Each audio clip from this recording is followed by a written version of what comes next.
emphasize how information is being derived from the data science.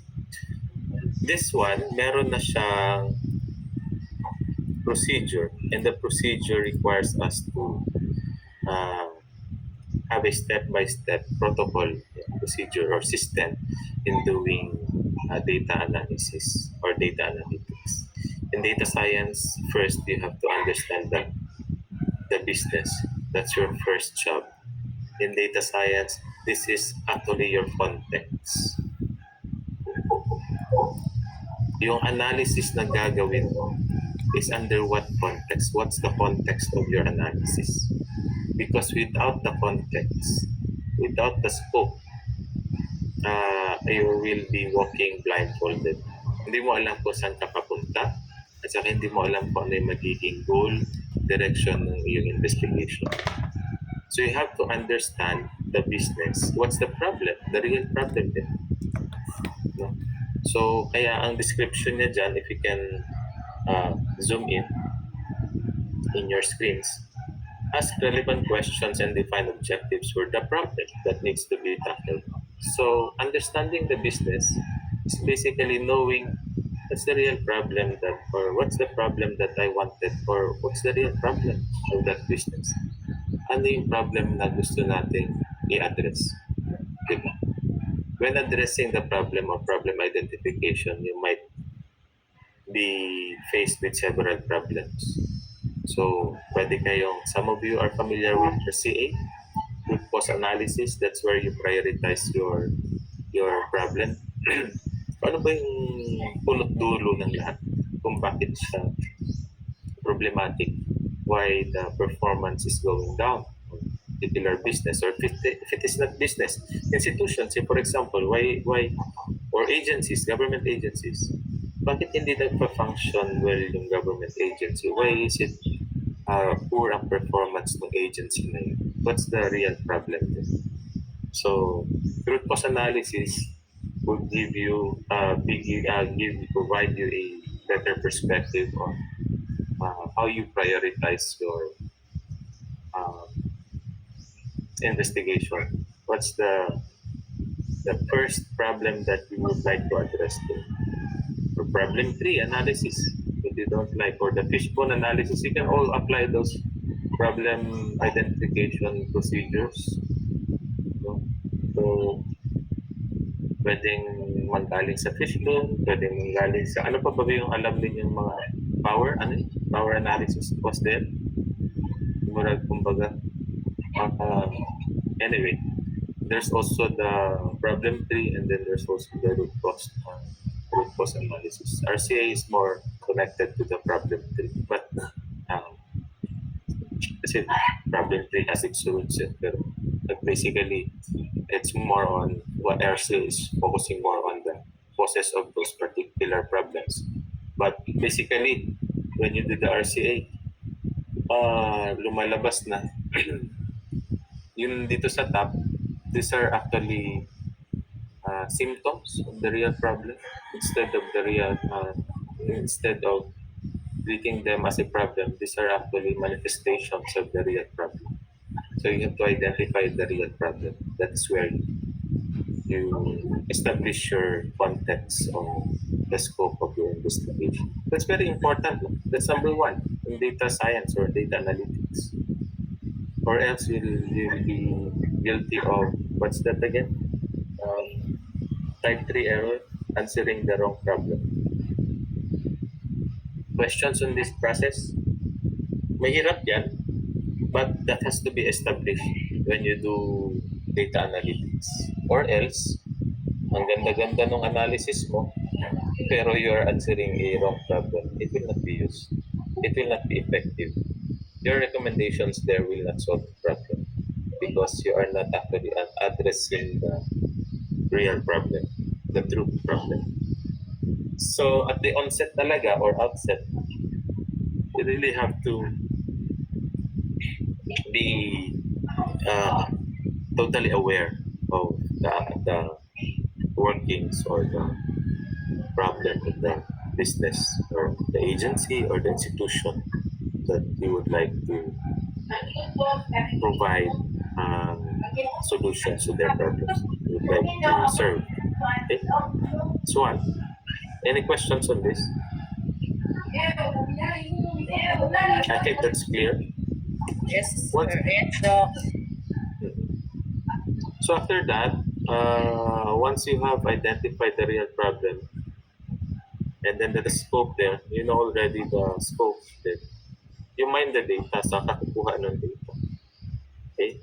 So once na secure mo yung data, hindi yun dire-diretso na i-run mo agad sa model or i-analyze mo.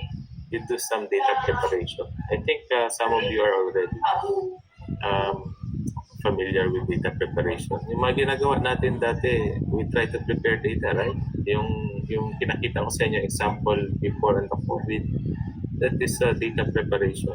Okay? Data cleaning as well. Okay? The data cleaning, and then when you do pagka malinis na yung data mo, wala nang error, hindi na siya misencoded. Kasi minsan kakaroon ng problem sa pag-encode dito. Minsan may mga missing data tayo o kundi kaya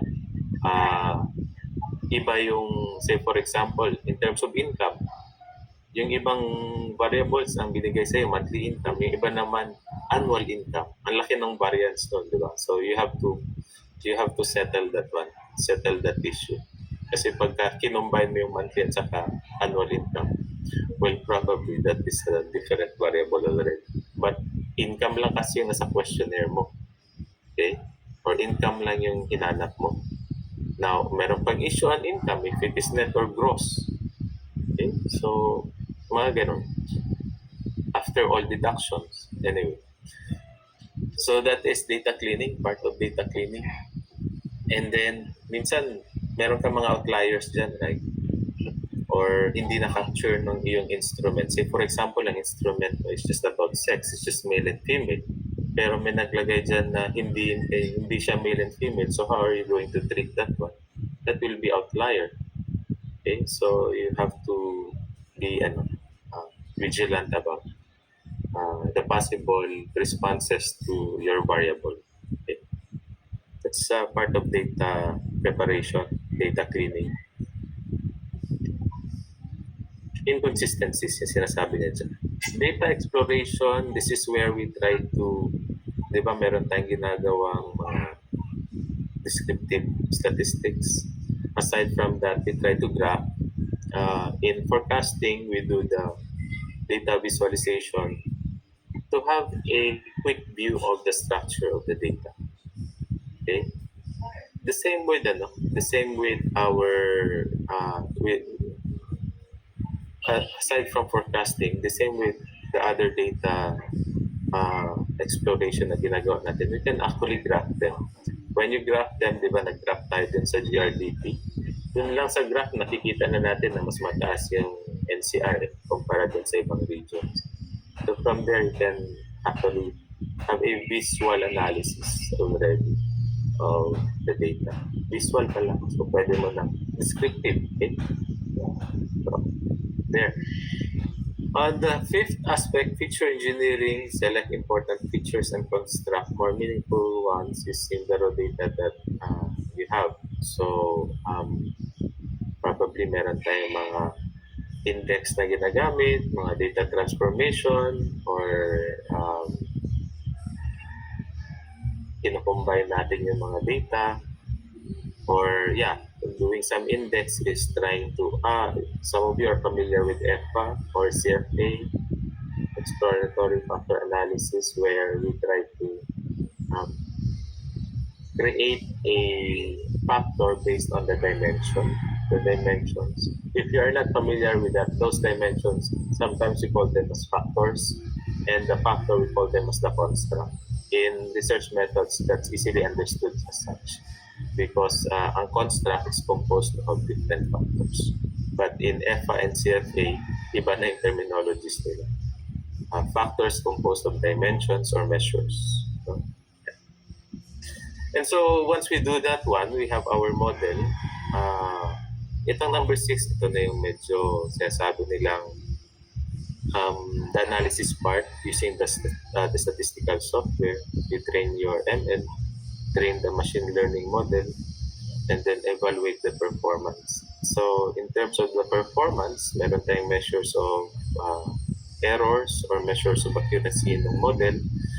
Sometimes you use the high key, the Bayesian Information Criterion, AIC, what's that? BIC. We also use the R square, right? Last time we used that for R square, the model fit. Okay?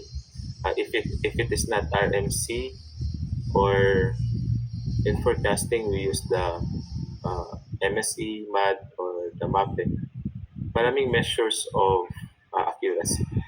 So here, in data analytics, depending on the statistics that we're using, like say for example, the regression last time, we tried to evaluate the polynomial regression functions against the linear regression function, the common linear regression function, based on its performance, its predictive performance based on the R squared. How many how much variation of your dependent variable is being explained by the set of your regressors or your independent variable. So the higher your R square, the more fit is our model. But we don't, as I have said, we don't like one perfect fit because that is tautology already. Number 7, labeled as data visualization. As I have mentioned, that was in the exploration. Nagkakaroon na ng data visualization as early as exploration. Number 4, stage 4. But here, the data visualization that's being emphasized is it's more like of a dashboard. So sa dashboard, ayan na yung result ng iyong analysis. Instead of the raw data that you are visualizing, instead of the graph, the data visualization here is like a dashboard that presents the readily or the information that is ready to use for your decision makers. So nakikita nila. Like say for example, dun lang sa graph, wait, if I am say for example, sabihin natin the president, no? Bakit masyado mataas naman o masyado malayo naman ang BARM kumpara sa ibang region? So what would I do? Like say for example in GRDP, bakit masyado kulelat ang BARM compared to other regions? So what should be our strategy here? Okay, so I have already visualized the data.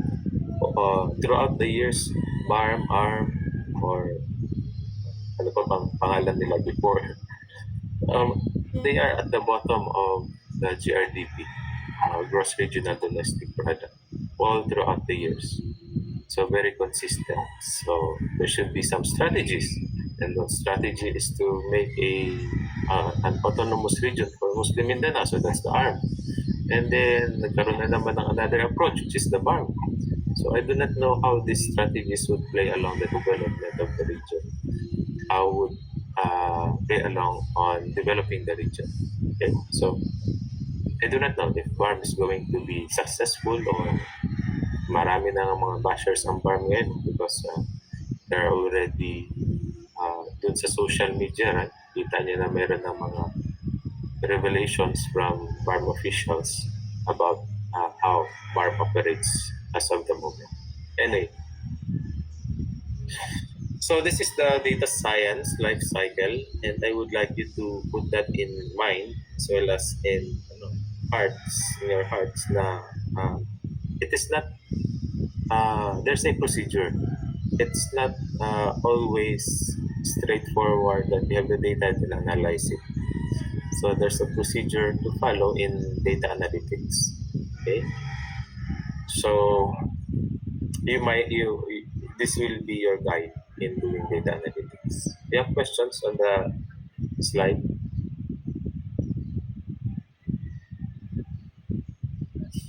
Okay. This is the multidisciplinarity or the data science multidisciplinary nature or multidisciplinarity nature of data science. I just would like to highlight where we're standing or where we are coming from. Or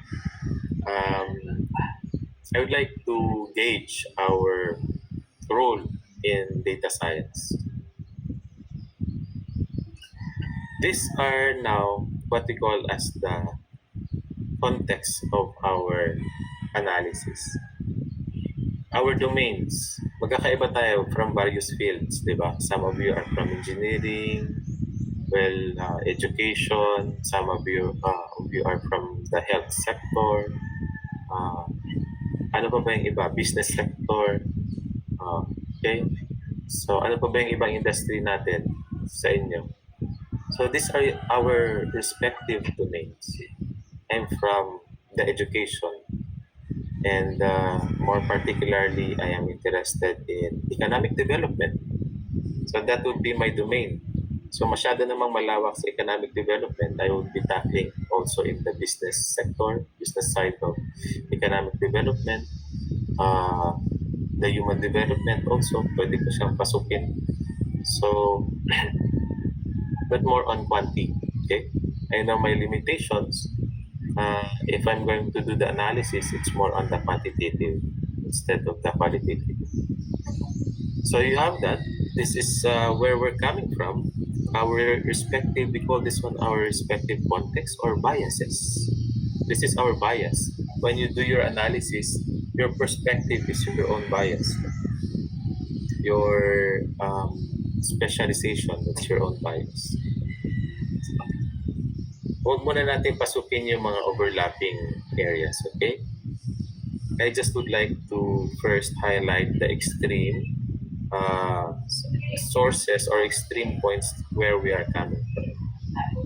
So this is our bias. In our bias, we also have certain skills in statistics or probably math. Very small portion of math. Then not also significant portion of statistics.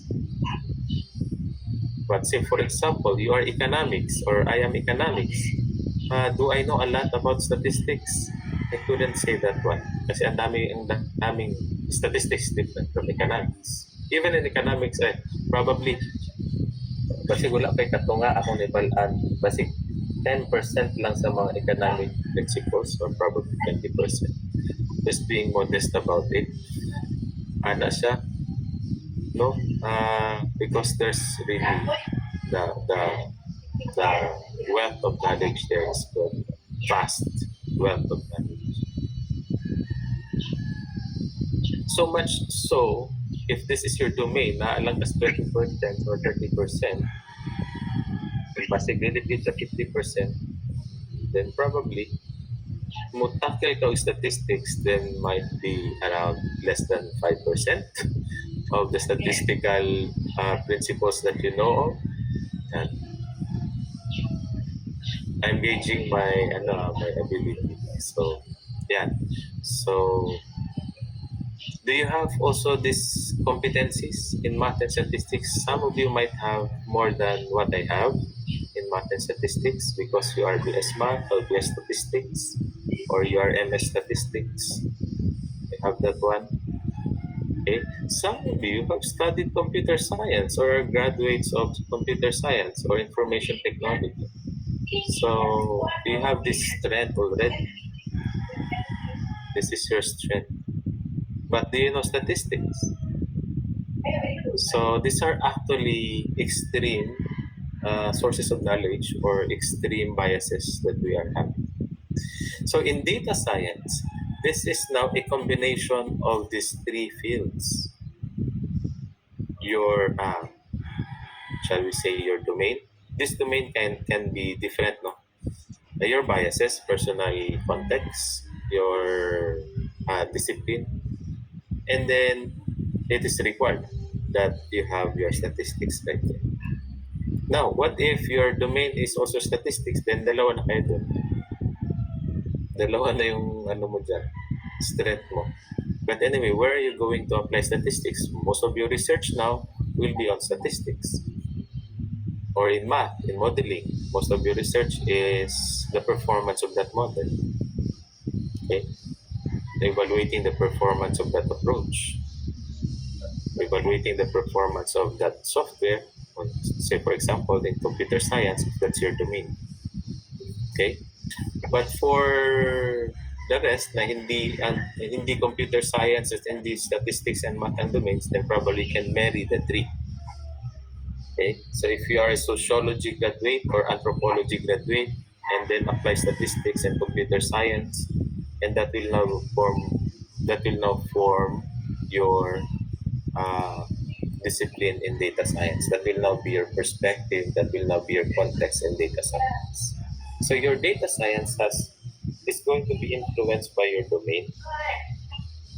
Yung business knowledge na yan, because I'm getting this one from business data analytics. That's why medyo naka-highlight yung business knowledge dyan. That can be in other institutions, non-business institutions, like say, for example, for public administration. So that will be your domain. So you might want to assess the performance of this government agency like DILG using statistics and some concepts on computer science that would help assess the performance of the DILG over the years. Why do we need computer science? Kailangan lang naman natin yung statistics, no? Because in data science, di ba? Ano yung describe in data science? It deals with big data, vast volume of data. Because statistics cannot really be in consonance or cannot fit the data requirement of ML, machine learning. Machine learning needs a lot of points of reference. What I mean, subjects, samples. Dili lang siya thousands by hundred thousands by the millions ang iyang points of reference for ML. Okay? Just to train the model, you might need hundred thousands of samples. Okay? So, which is actually, how do you mine that data? So, meron tayong data mining sa machine learning. How do you mine that vast volume of data? So, you just cannot rely your decision from, say, for example, 7,000.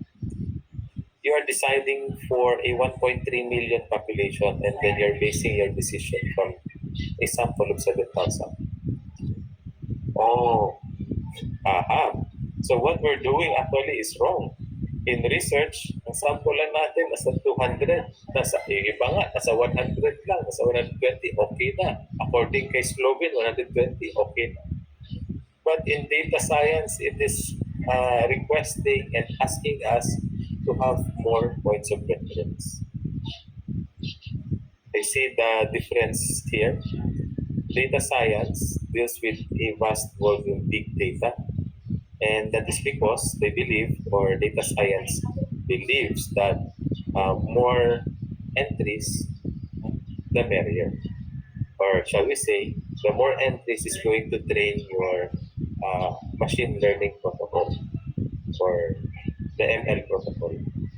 So once the protocol is being trained, the model is being trained, that will be giving you best estimates for your best predictions for as a basis for your decisions, for your decision. Okay? So medyo this is an eye opener for me na statistics per se, though the strength of statistics has been there for the longest time, but this modern tool use of machine learning data science is actually extending the concept of statistics from treating small samples, from entertaining small samples into requiring bigger set of data, or shall we say big data.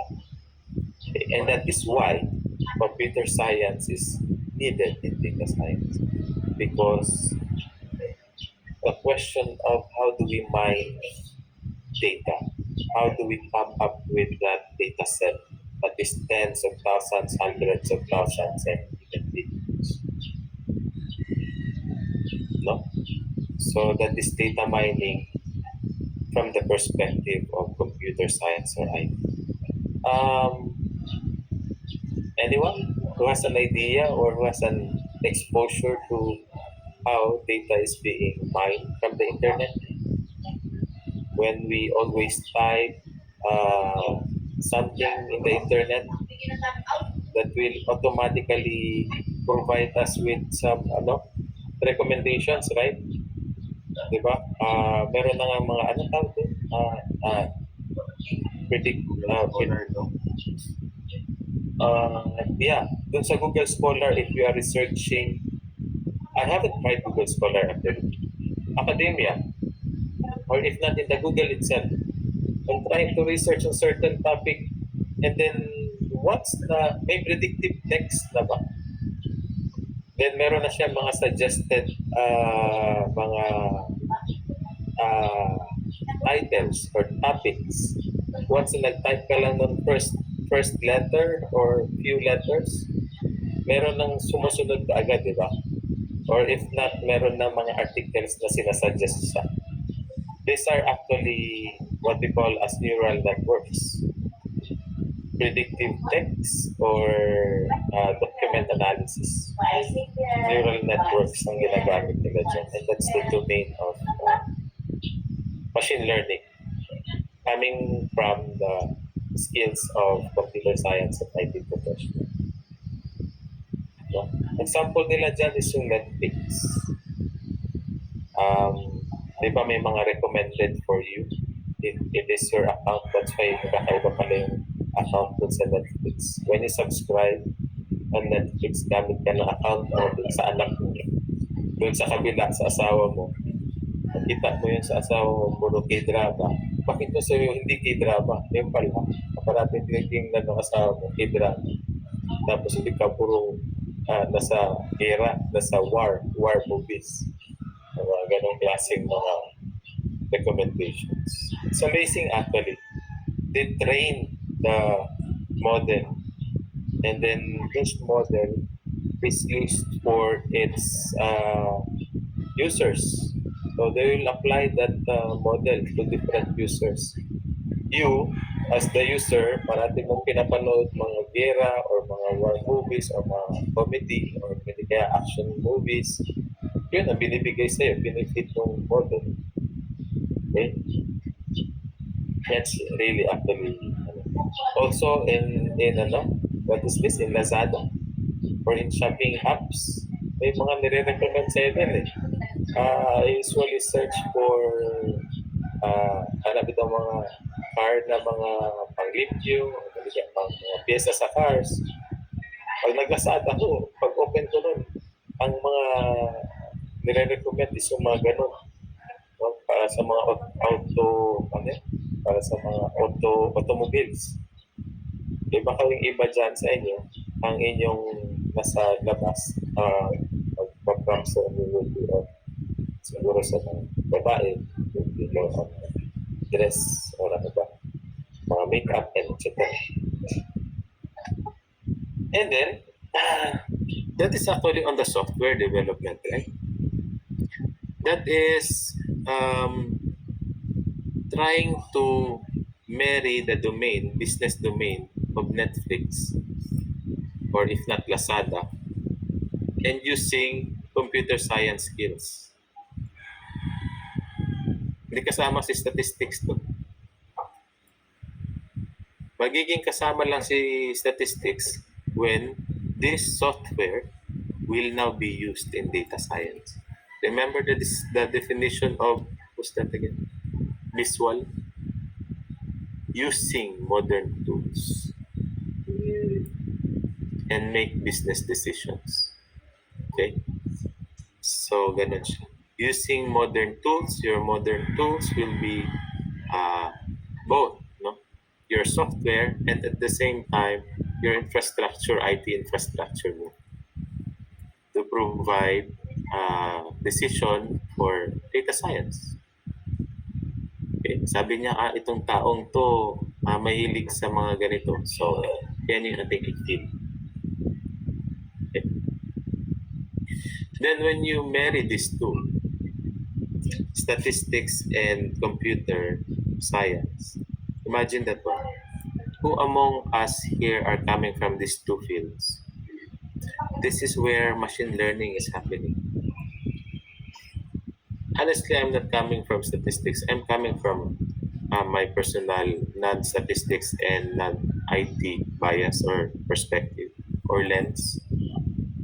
I'm coming from this, from here.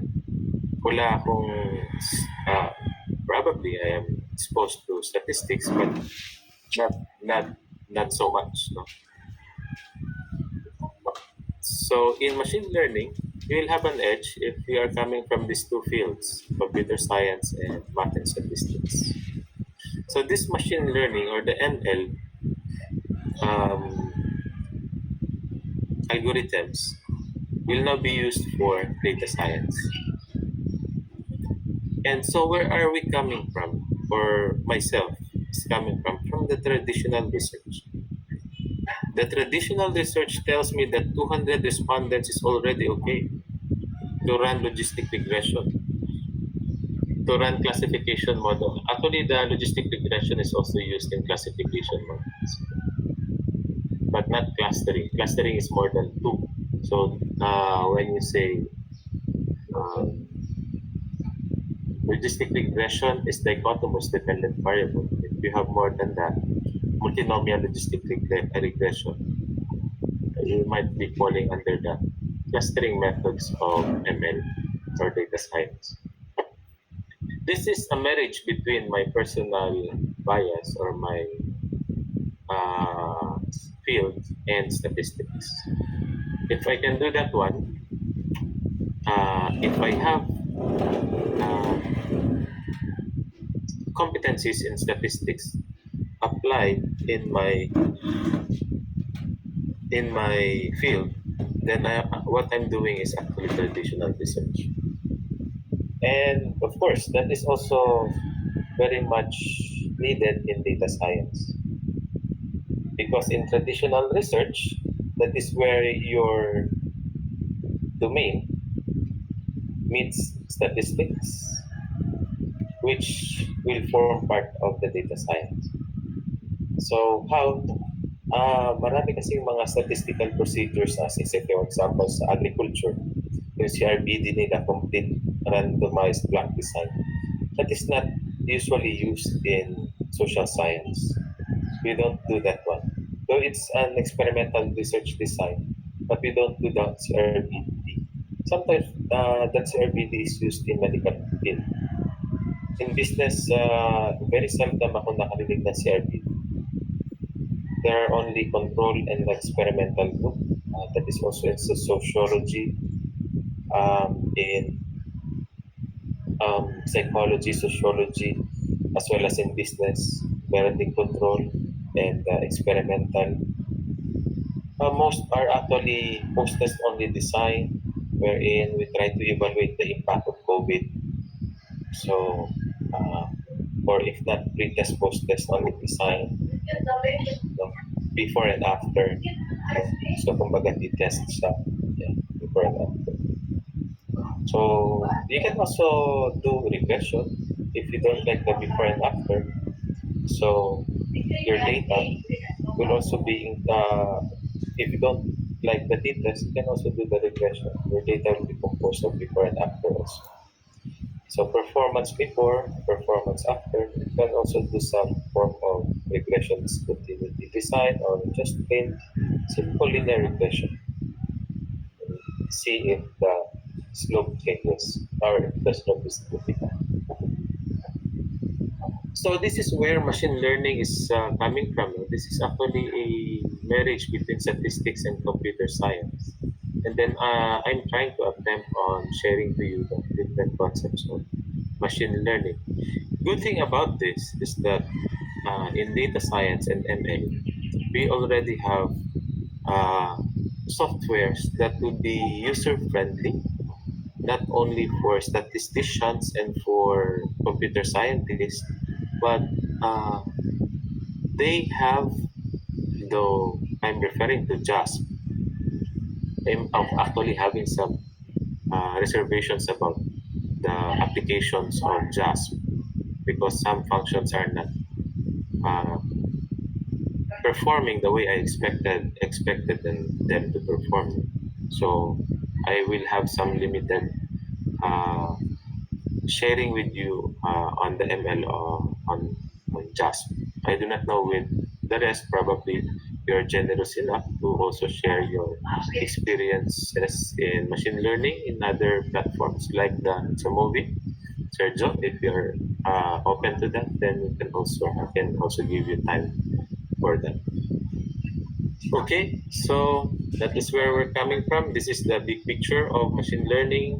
So this is a marriage between our fields, computer science and statistics.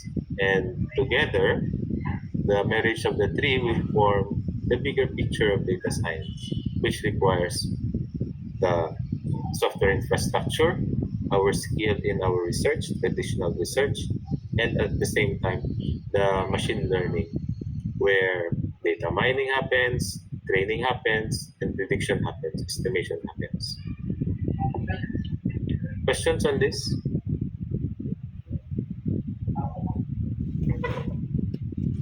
Okay, I think that is uh, clear, I hope.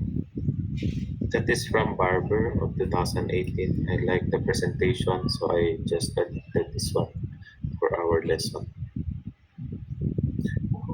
Now, we can simplify machine learning as a problem solution approach where there's a problem and then we provide the solution. Only that in data science there's a process, there's a protocol system of processes that we have to follow. No? Machine learning is a branch of AI and computer science which focuses on the use of data and algorithms to imitate the way that humans learn, gradually improving its accuracy. So there are concepts behind this declaration of or definition of machine learning, such that this problem solution approach is having a more complex presentation when it comes to machine learning. So the complexity starts with understanding the business or the domain that's the problem, and then you state the questions, your objectives. By the way, statements of the problem that will probably serve as the objectives of the study. And then you have the data. But this data is not just data as we know of from statistics. This will be forming the big data in machine learning, in data science. And then this big data will be subjected to statistical methods. Okay? And those statistical methods now will be transformed into algorithms. And these algorithms are what we call as the ML algorithms. Where is that? It's the data and algorithms. To imitate the way humans learn. So, yeah, this is AI, right? Artificial intelligence. So there is going to be a marriage now between your statistics and algorithms. That is when we are ready to provide a dashboard that will be used to solve problems. So, dadaan pa siya sa ganitong proseso instead of kung sa'yo problema, mahimuan eh. What we call that one? Expert opinion. And that's Delphi method. That's in your quali, right? Delphi is quali. Expert opinion is quali. And so this might be an eye opener for you if you are trying to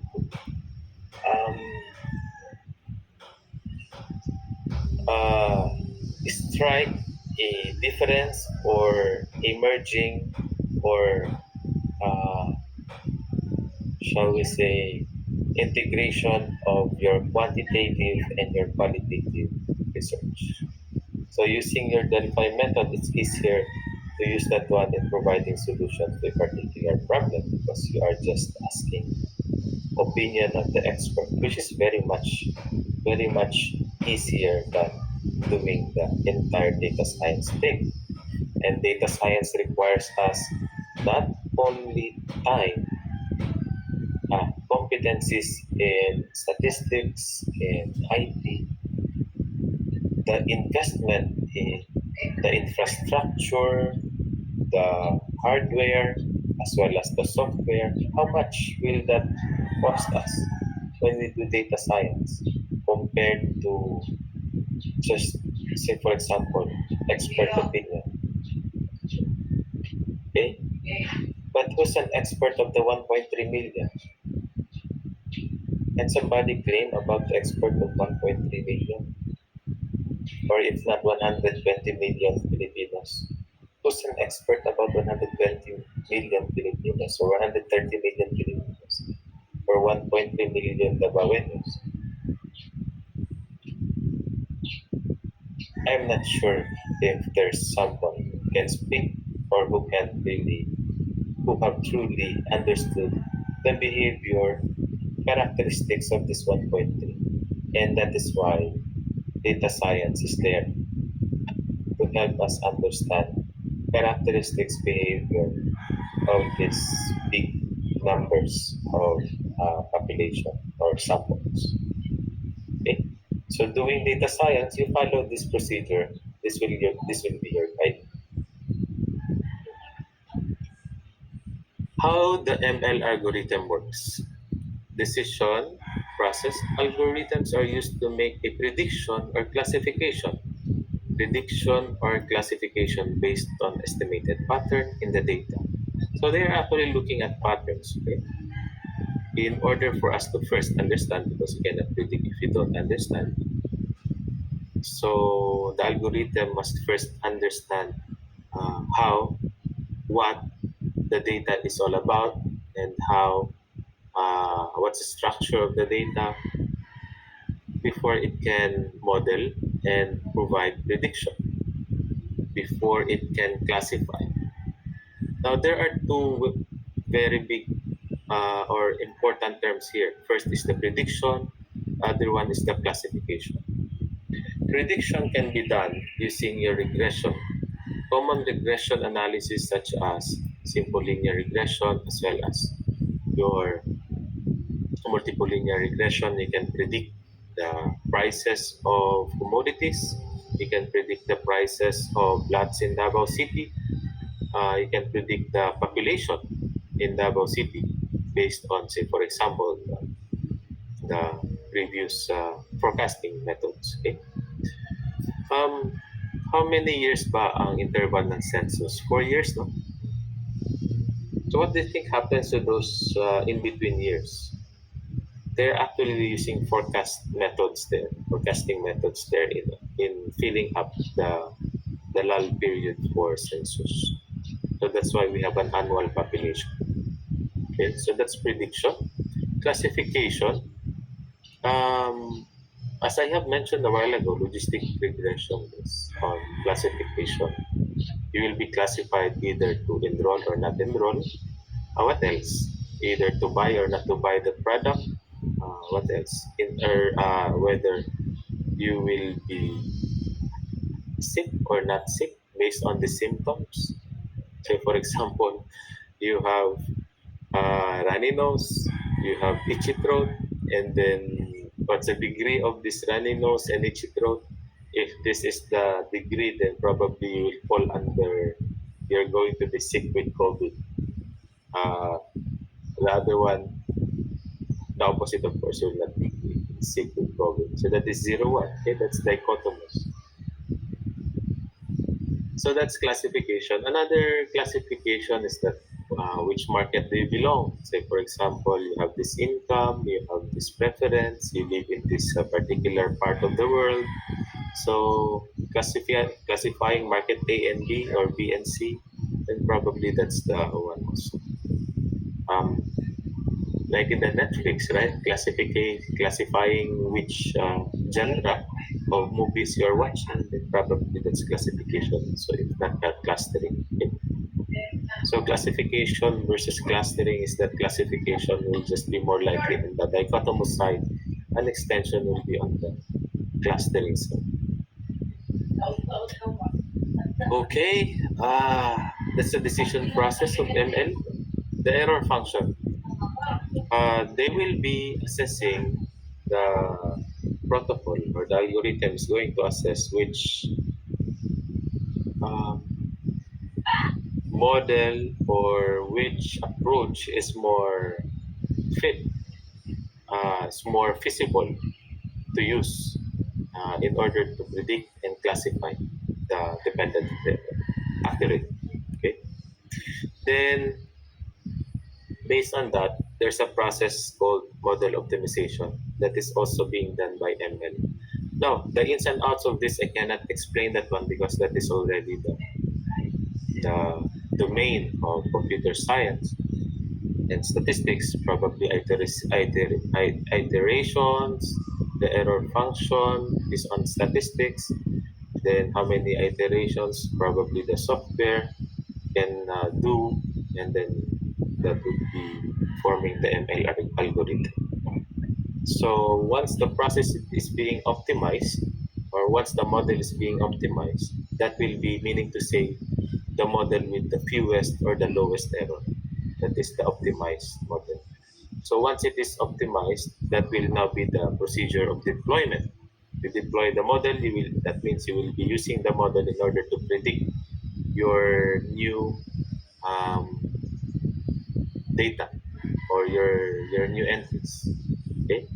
So, gagamitin yung previous data set para i-train yung model. Once na accurate na yung model, gagamitin na ngayon yung trained model na yan for the new data set.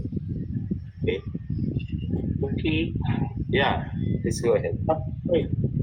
Kakatawa yung ipabuhati mo sa mga last time katong murag mag-created me to estimated kung ipang-check na mo tanan. Yung ipang-check na mo tanan kung from linear, quadratic, cubic, logistic, sa katong mga ubang ipang-check. Pwede ba consider as error function? Kaya mag-identify man ta og best fit model. Yeah, it's the other way around, no? Instead of the error function, it's the fit assessment procedure. So, kumbaga, instead of the negative aspect na error function, we just look into the positive as the R square. The other side of the coin. Okay, thank you, Doki. Yeah? So parang ganun ang ginawa natin last time. In assessing the model, instead of the error, we look at the model fit of those different models. So kumbaga, it is also a laymanized, or if not mano-mano, way of doing optimization, model optimization. Mano-mano siya, isa-isa man na to. But in data science or in ML, si software na imutira, dili na kita. So that was statistics, that's traditional research. And then in data science and in ML, it's way more advanced. Na kung asa, if we don't have a background of computer science, we might not be able to really explain how the process is done. What we can just do is to just accept the output. This is the optimized model. So this is the model that I'm going to use. So ganun na lang ang mangyayari sa atin. Okay? So these are the three procedures, or these are the three protocols or algorithm of machine learning. Meron siyang decision process. Then there's the error function that will be fed into model optimization para accuracy ang habol nitong mga to. Okay? So model optimization, yung mga iteration siguro yan, ilang beses na iparan, and then saka magkaroon ng itong threshold na ito, this is now the error that is tolerable, yung pinakamababang error. Okay, so there are different types or methods of machine learning. most of the methods that, or if not, all of the methods that I'll be teaching you or sharing with you would be on the supervised machine learning. It's very hard to uh, do the unsupervised machine learning if you don't have expertise in computer science or IT. So the supervised learning is defined by its use of labeled datasets. Let me just jump. Let me just jump on the last slide para lang siguro masundan ninyo yung labeled dataset. This is the last slide.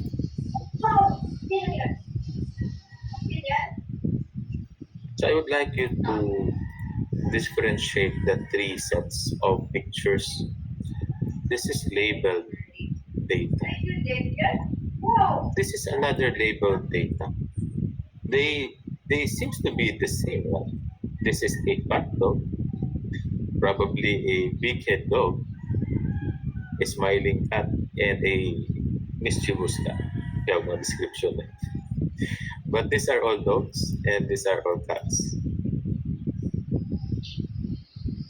Okay? This is labeled data. Another way of presenting the data, another labeling is on this. This is not a dog, but they have weights. Okay? But these weights, in terms of pounds, can be differentiated, right?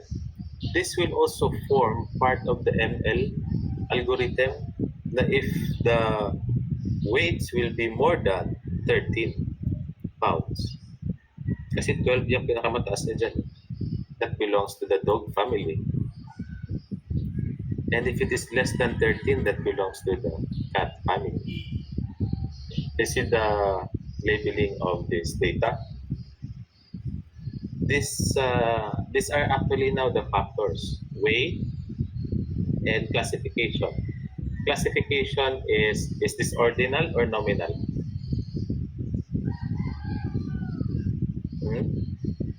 This is nominal, right? There's no order there. Then weight is what kind of data? Nominal, ordinal, or scale? Scale daw. Yeah, it's more on scale. Okay. So, but there's a threshold here. Okay. That can be formed as a threshold. Now, below 13, automatic, it is going to fall under cats. Above 13, it will fall under dogs. And this is unlabeled data. And this is now the opposite of the one that I described a while ago, supervised learning. In the supervised learning, we deal with this labeled data. In the unsupervised learning, we deal with this. How can a machine classify these pictures, whether it's a dog or a cat, if it doesn't have any label? It is going to analyze probably the eyes, probably the color, probably the ears, probably the nose or the mouth. Dogs have bigger nose. But what I'm trying to do here is still labeling. But it's an actual image recognition. Hindi na siya labeled as bigger nose, smaller nose, bigger ears compared to smaller ears, or whiskers, longer whiskers with shorter or no whiskers at all. Image recognition is going to be used in unsupervised learning. So I really do not know how it is being done in unsupervised learning. be the algorithm for that or the protocol for that. But that is unsupervised learning. It's image recognition, which is also the same as voice recognition. That is unsupervised learning. How many of you have voice commands in your cell phones, in your TV? Di ba dun sa cellphone?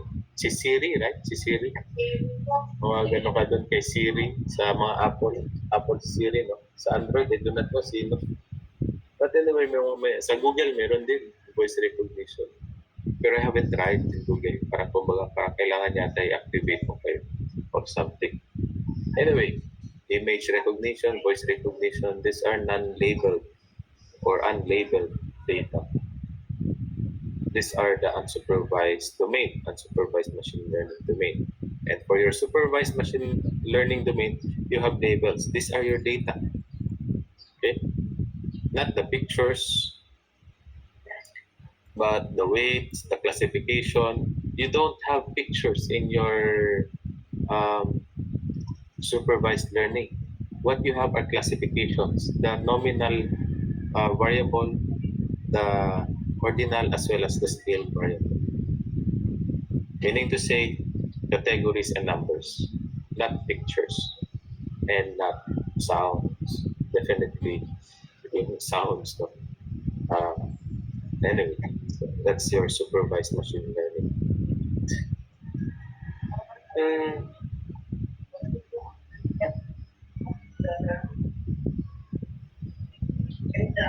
Sige, I just read this one. I'm going through. I got this one from the IBM Cloud Learn Hub. Okay, there's a mention of overfitting and underfitting here. In overfitting and underfitting, we will be also discussing the difference between the two. The ML is constantly going to adjust its weights until it has been fitted appropriately. Ito na yung optimization process. This optimization process or cross-validation process is used to ensure that the model avoids overfitting and underfitting. So if it is just perfectly fitted, meaning to say you have no loaded errors in your model. So hindi mataas yung error niya if it is just perfectly fitted. If it is underfitted, taas ang error. If it is overfitted, mataas din ang error. Some methods used in supervised learning, you have the neural networks, naive Bayes, you have the linear regression, logistic regression, and of course support vector machine. Okay, that is in the supervised machine learning. There are also neural networks that belongs to the unsupervised. As I have mentioned, yung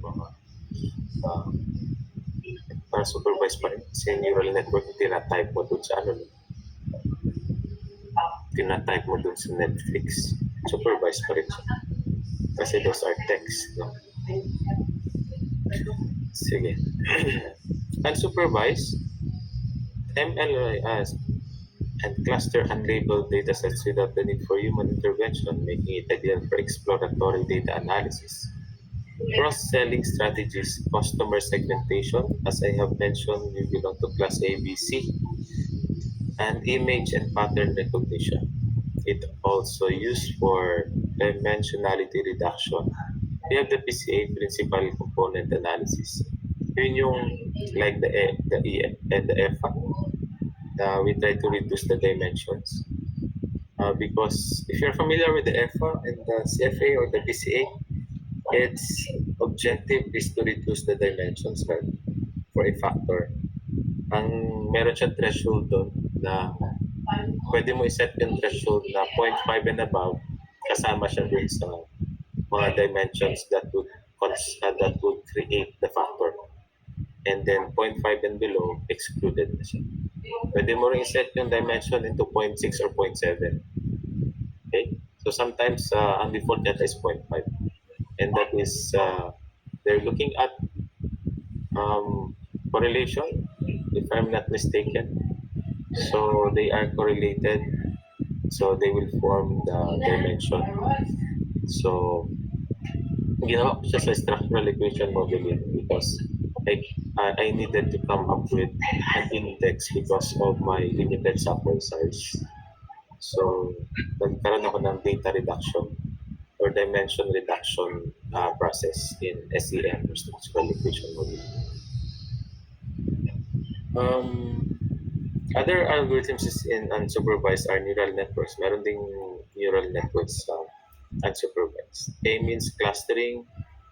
Then you have the probabilistic clustering methods. A means clustering. Sometimes, if you are familiar with spatial modeling, spatial econometrics, some processes are actually doing this K means clustering.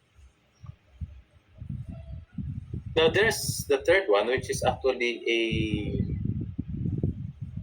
an in between machine learning, which uh, composed of supervised and unsupervised. So you have the semi supervised learning. So what are examples of this semi text document classifier? So si text document classifier yung nasa Google Scholar, nasa Netflix, probably they fall under semi supervised learning. Okay? So may ini-email sa'yo. Ako, nung nag-research ako about certain topic, later on may nag-email na parang spam na these are the documents you need to research on that particular topic. So, ikakaroon na ng machine learning. There's data analytics there's a lot of data analytics going on in our dealings or in our activities in the internet. So based on what we search, they are actually doing their business strategies, decisions on the behavior, search patterns of internet users, no? Or users of the internet. So tatlo, you have the supervised, unsupervised, and the semi-supervised learning methods in ML or machine learning. Let me go back to the overfitted and underfitted. When you say overfitted models, your model is too complex with too many variables wherein some of them are less significant. If you put in more variables in your model, you might be addressing the accuracy of your samples. Okay? You try to notice that one. There are more variables, R squared is higher. Okay? But you are not actually being vigilant about multicollinearity. So if there's multicollinearity going on among these independent variables, you will be prone to a biased estimate of your parameters. Bloated. That's why VIF is the measure of your multicollinearity variance inflation factor.